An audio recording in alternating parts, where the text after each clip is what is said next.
नमस्कार back to channel friends. मैं सबका अपने चैनल स्टॉक्स फॉर लाइफ पे बहुत स्वागत करता हूँ दोस्तों। ये फिल फैमिली डे फिल्म बस आज 28 अक्टूबर। रही बात भारतीय शेयर बाजार की, बहुत दिनों की गिरावट के बाद आज पोर्टफोलियो में थोड़ी बहुत हरियाली थी।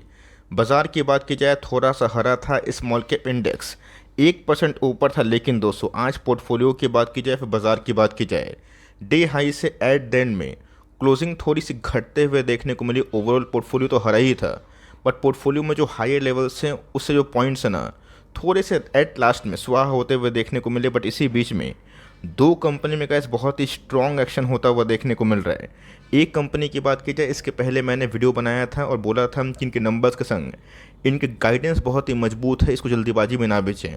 और दूसरी कंपनी के नंबर्स की बात की जाए Q2 दोस्तों, बहुत ही शानदार ब्लॉकबस्टर देखने को मिल रहे हैं। जैसे ही बुल मार्केट में ये कंपनी प्रवेश करती है, इनके ईपीएस का मीटर काफ़ी तेज़ भागता है और वही हमें इनके Q2 के नंबर्स में रिफ्लेक्ट हुआ। तो ऑफकोर्स गैस हम लोग इस दोनों कंपनी को डिस्कस करेंगे। डिस्क्लेमर के संग बोलना चाहूँगा, yes we hold both of the companies, but कोई बाई और सेल रिकमेंडेशन मत समझिएगा।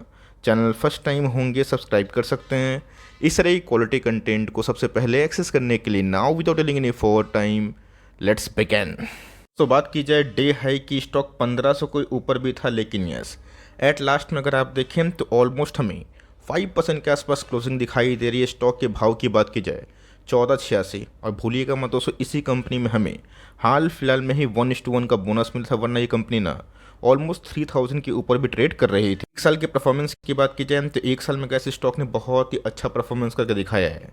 देखते ही देखते पैसे डबल हुए और धीरे धीरे कैसे कंपनी बहुत ही अच्छे लेवल्स पे ट्रेड कर रही है। बट मैंने कैसे हमेशा ना आपको धैर्य रखने की बात सिखाई और बताया है कि अच्छी कंपनीज़ को हेडविंड और ऑफकोर्स टेलविंड दोनों को समझ के अगर आप निवेश करते हैं, एवरेजिंग करते हैं और लॉन्ग टर्म तक बने रहते हैं तो फ़ायदा ज़रूर होगा। तो बीच में गैस बाजार गिरा था, तो इस कंपनी में भी हमें थोड़ी सी गिरावट देखने को मिली थी, but due to their robust quarter ना इस कंपनी में आज मोमेंटम काफ़ी ह्यूज था। लॉन्ग टर्म की बात की जाए तो ये सब गैस लॉन्ग टर्म पोर्टफोलियो वाला स्टॉक है। जब तक शेयर बाजार रहेगा तब तक कंपनी रहेगी, ऐसा दोस्तों माना जाता है, बिकॉज कंपनी की बैलेंस शीट काफ़ी मजबूत है। बट वही कहानी है कि अगर रेगुलेशन रूल्स कुछ चेंज हो गया ना तो थोड़ा सा प्रॉब्लम क्रिएट होता है। बट यस, जब तक रूल्स इंटैक्ट है, कंपनी को बिजनेस मिल रहा है, तो कंपनी बहुत ही काबिल तारीफ परफॉर्मेंस करती है। हम लोग इस बात करने वाले हैं इस वीडियो में।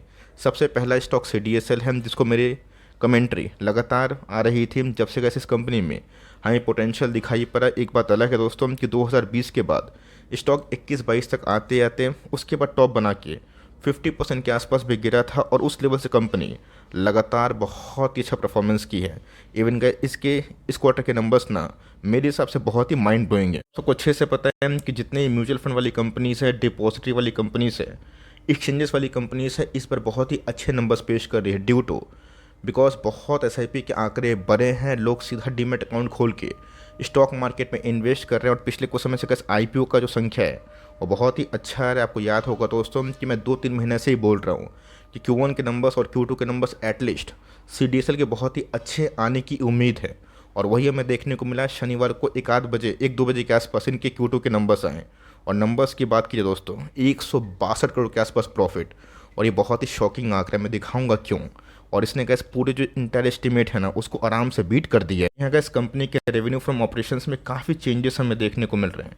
अगर आप प्रॉफिटेबिलिटी की बात की जाए उसमें 48% का जंप, जो बहुत ही अनबिलीवेबल है दोस्तों। लेकिन यस, चूँकि बुल मार्केट था तो ये थोड़ा सा पॉसिबल है, लेकिन बियर मार्केट में गैस इस तरह का रेवेन्यू जंप नहीं होता है। बिकॉज ये फर्स्ट टाइम था दोस्तों जहाँ पे इनके रेवेन्यू 300 करोड़ जो है ना उसको क्रॉस किए।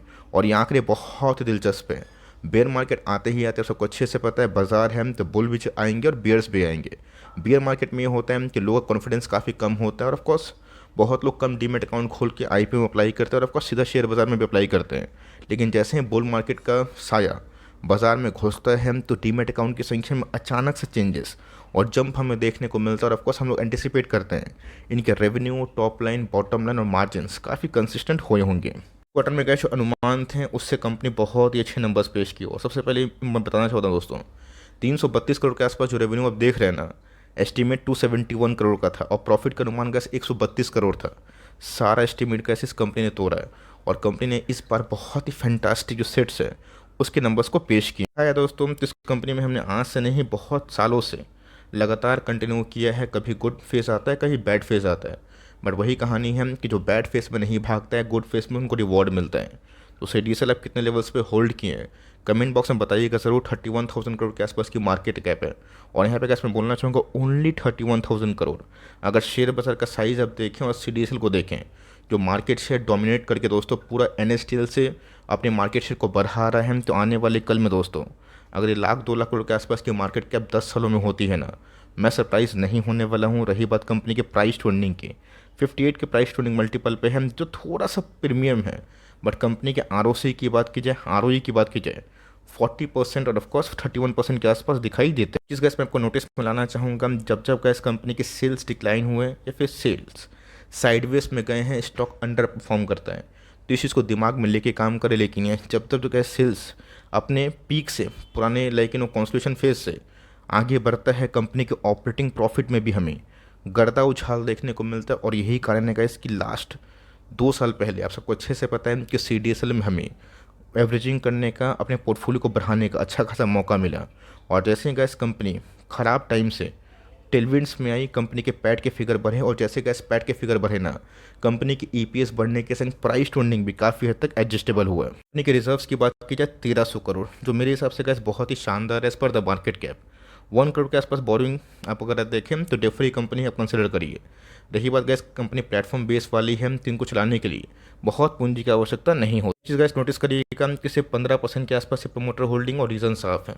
BSE ने गैस जो उनके पेरेंट कंपनी है अपने स्टेक को बेचा था, लेकिन यस इस क्वार्टर में आते आते दोस्तों FIS और DIS ने जम के प्रॉफिट को बुक किया है। अगर आप देखें तो FIS ने इसके पहले अपनी होल्डिंग को घटाई थी, बट उस दौरान भी गैस स्टॉक बहुत ही अच्छा परफॉर्म किया था।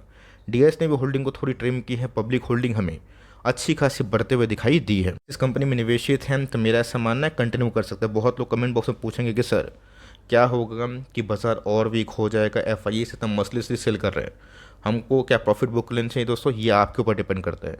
प्रॉफिट बुक कैसे करना है, क्यों करना है, आपकी साइज़ क्या है पोर्टफोलियो की, आपकी मानसिकता कैसी है, मुझे गैस जाने बगैर कमेंट्री करना सही नहीं। आपको लगता है कि प्रॉफिट बुक करके निकल जाना चाहिए, दूसरे स्टॉक्स में घुसना चाहिए, थोड़ा सा कैश को रिजर्व करना चाहिए, ये आपके ऊपर डिपेंड करता है। और कोई भी दोस्तों पोर्टफोलियो में प्रॉफिट बुकिंग की बात की जाए, वो डायरेक्टली रिकमेंडेशन नहीं दे सकता है। अपना पॉइंट ऑफ व्यू तो शेयर करना आज के टाइम में ना बहुत रिस्की हो गया। तो आप पे डिपेंड करता है कि आपको क्या लगता है। आपको लगता है कि 30% के आसपास प्रॉफिट बुक करके लॉन्ग टर्म छोड़ दें, या फिर कैपिटल निकाल के प्रॉफिट को छोड़ दें, ये गैस फुली आप रिस्पॉन्सिबल होंगे कोई भी आपके एक्शन पे। बट इस कंपनी की बात की जाए, लॉन्ग टर्म में पोर्टफोलियो का अच्छा एक हिस्सा है। कंपनी गिरती है 1350-1400 के नीचे, तो एक अच्छा बाइंग लेवल इमर्ज होता है, और उसको तोड़ता है दोस्तों हमें लॉन्ग टर्म में और भी घुसने का मौका मिलेगा। हम देखते हैं कि इस पूरे इंटायर बाज़ार में जो क्राइसिस FIS ने मचाई है, उनके आने तक बाजार में कंडीशन क्या होती है। बिकॉज Q2 के नंबर्स भले CDSL के ब्लॉकबस्टर है, बट बाजार के Q2 के नंबर्स उतने अच्छे नहीं आए हैं। दूसरी कंपनी की बात की जाए तो जी हाँ गाइस, डिजर्व करते हैं आप लोग। अगर आपने इस कंपनी को 160, 170, 180, 200, 200, 400, 500 कोई भी लेवल्स पे लिया है, इसको आप होल्ड आराम से कर सकते हैं फॉर लॉन्ग टर्म। और बहुत ही निचले लेवल्स पे लिया है, आपके पोर्टफोलियो में कंपनी 4 गुना हो गई है ना, तो आप प्रॉफिट बुकिंग का अपना तौर पे अपने रिस्पॉन्सिबिलिटी से विचार कर सकते हैं। मैं उधर पे कैसे कोई कमेंट्री नहीं दूंगा, बट इस कंपनी में असम तकरीबन 10% के आसपास तेजी विटनेस होते हुए देखने को मिली, और कंपनी 737 के आसपास लाइफ टाइम हाई को हिट की। एक साल की बात की जाए तो एक साल में कैसे स्टॉक बहुत ही ज़बरदस्त 56% के आसपास भागता हुआ दिखाई दी। इसके प्रोफाइल की बात की जाए 1700%। दोस्तों को याद होगा कि जब इस कंपनी में हमें first initial sign of recovery देखने को मिला था अप ट्रेंड से एक साइडवेज में, वहाँ पे गैस मेरी वीडियोस आई थी इसको लेके, प्रकाश पाइप को लेके, और इस कंपनी में बहुत पैसे बने फिर गिरे, फिर पैसे बने फिर गिरे, और आज 200 कंपनी फिर से लाइफ टाइम हाई को डिजर्व कर रही है। मैं आपको हमेशा बताता हूँ कुछ भी करने से पहले पास्ट हिस्ट्री को देखें और मन में अपना विचार लगाएं कि अगर ये कंपनी 60% गिरती है मैं क्या करूँगा। अगर 10,000 शेयर होल्डर्स होंगे ना दोस्तों, इस समय 2-3 क्या 4-5,000 शेयर होल्डर्स बेच दिए होंगे 60% पेन में, और जो नहीं बेचा आज वो राजा है। क्यों दोस्तों? तो ये होता है कि पावर ऑफ पेशेंस। शेयर बाजार में देखता हूँ कि बहुत ऐसे निवेशक कमेंट्स करते हैं कि सर मैं 3 साल से XYZ कंपनी को होल्ड कर रहा हूँ, पैसे बने नहीं, क्या करना चाहिए? कंपनी के ग्रोथ अगर ठीक है, कंपनी के फंडामेंटल ठीक है, कंपनी सही सेक्टर को बिलोंग करती है, तो 3 साल क्या 4 साल के बाद उस कंपनी में इसका पोटेंशियल होता है और ऑफकोर्स रहता भी है। जो लोग कमेंट बॉक्स में पूछते हैं कि XYZ शेयर सर 3 साल से नहीं चल रहा है, तो गाइस वो हेडविंड से मिल रहे हैं। अगर सेक्टर में अच्छा परफॉर्मेंस नहीं है तब एक चिंता का विषय है। अगर कंपनी की गाइडेंस कोई अच्छे नहीं है तब एक चिंता का विषय है। बट सेक्टर डाउन है और उस कंपनी में आपको भरोसा है और सेक्टर जिस दिन भागेगा तो कंपनी में अच्छा परफॉर्मेंस करती है। बीच बीच में तो इस कंपनी थोड़ा सा लोगों को शॉक देती है बिकॉज कंपनी छोटी है, बट काफ़ी अच्छा गाइडेंस हमें दिखाई दे रहा है। स्टॉक का नाम अगर आप देखें डायनामिक केबल्स, कंपनी को दोस्तों हमने बहुत ही इनिशियल 160, 70, 80 के लेवल से निवेश करने की बात कही थी एज पर द स्टडी। कोई रिकमेंडेशन उस समय भी नहीं दिया था, ना ही आज दूंगा। आपको समझ में आता है देन ठीक है, वरना कोई बात नहीं। कंपनी ने दोस्तों ऐसा बोला है कि जो कैपेक्स स्पेंडिंग हो रही है by the government and private sector, ये बहुत ही अच्छा ड्राइव कर रहा है इनके ग्रोथ पेस को। और आने वाले कल में गैस जो ग्रोइंग कंजम्पशन पावर है, इससे डायनेमिक केबल को लॉन्ग टर्म में काफ़ी अच्छा टेलविंड्स मिल सकता है। पोटेंशियल कंपनी के अंदर है कि आने वाले कल में एक बड़ा मार्केट शेयर ये गेन कर पाए। हाल फिलहाल में कैसे इनका जो ग्रोइंग ट्रांजेक्शन है ना टूवर्ड्स रिन्यूएबल एनर्जी, ये बहुत तेज़ी से बढ़ा है। और कंपनी ने दोस्तों हाल फिलहाल में ही DC का ना सोलर केबल, जो सोलर पावर प्लांट में यूज़ होता है, उसको लॉन्च कर दिया था प्रोडक्ट, जो इनके लिए बहुत ही अच्छा एक खबर के तौर पे यूज़ हुआ है। कि साइज़ की बात की जाए ओनली 1700 के आसपास की मार्केट कैप, मतलब दोस्तों 2000 करोड़ के भी आसपास मार्केट कैप नहीं है। तो आप समझ सकते हैं पैसे बनते हैं तो बहुत तेज़ी से बनते हैं। 2-3 साल में गैस पैसे 4-5 गुना हो जाते हैं। बट जब पैसे नहीं बनते हैं छोटी मोटी कंपनी में, जब ब्लड बात होती है मिड कैप स्मॉल कैप में, स्टॉक टॉप से आधा क्या 60% बिगड़ती है। बट कंपनी अच्छी होनी चाहिए।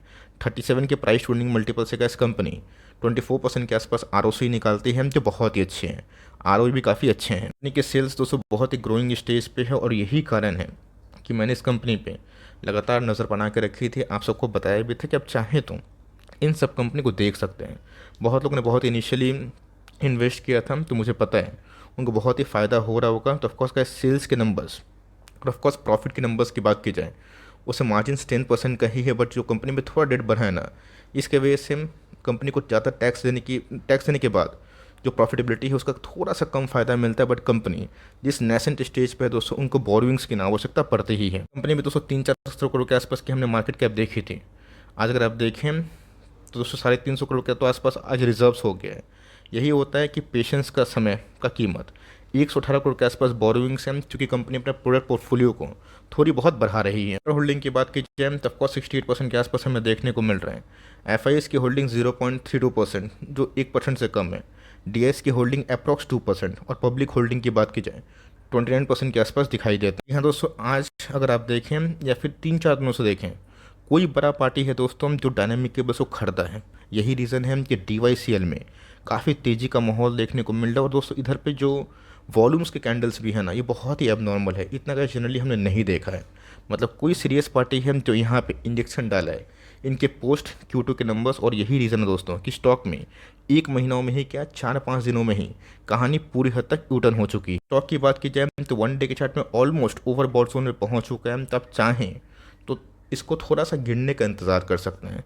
फ्रेश एंट्री वाले को मैं एक ही बात बोलूँगा कि अगर मैं फ्रेश एंट्री इसमें करना चाहता तो मैं इधर पे वेट एंड वॉच करता। अगर आपको लगता है कि 4 गुना पैसे हो गए और बाज़ार की कंडीशन थोड़ी बहुत ठीक नहीं है, तो मुझे प्रॉफिट को निकाल लेना चाहिए या फिर कैपिटल को निकाल लेना चाहिए। तो आप उस समय 30% के आसपास प्रॉफिट बुकिंग का अपना कॉल ले सकते हैं। कोई रिकमेंडेशन तो समझिएगा। रही बात आप इसको होल्ड करना चाहते हैं कि सर जो भी होगा देख लेंगे, अगर स्टॉक आधा भी होता है तो फिर भी मेरे पैसे डबल होंगे, लेकिन मैं रिस्क लूँगा। आपको दोस्तों दोनों एक चीज़ नहीं मिलेगा, या तो सही टाइम पे एग्जिट मिलेगा या फिर आपको और ही मल्टी पे अगर पैसे बनेंगे। दोनों का ऐसा आप सोचने जाएंगे कि एक बार मिले, वो चीज़ सही नहीं। इसलिए बहुत लोग ना पार्शियल प्रॉफिट बुकिंग का थिंकिंग रखते हैं। बट फ्रेश एंट्री का यहाँ पे अवॉइड करें और चाहते हैं कि लॉन्ग टर्म छोड़ देना है 10-20 साल कैपिटल निकाल के, तो उसका भी कंपाउंडिंग इफेक्ट काफ़ी अच्छा होता है। तो दोनों में से कौन सी कंपनी आपके पोर्टफोलियो में है और कौन से लेवल्स पे आपने बाई किया है, कमेंट बॉक्स में चाहें तो ज़रूर लिख सकते हैं। वीडियो पसंद है तो प्लीज़ लाइक करिएगा। चैनल फर्स्ट टाइम होंगे सब्सक्राइब करके बेल आइकन को प्रेस करना भी ना भूलिएगा। दोस्तों मिलते हैं जल्दी ही, तब तक के लिए bye. Thanks for listening friends, God bless you all.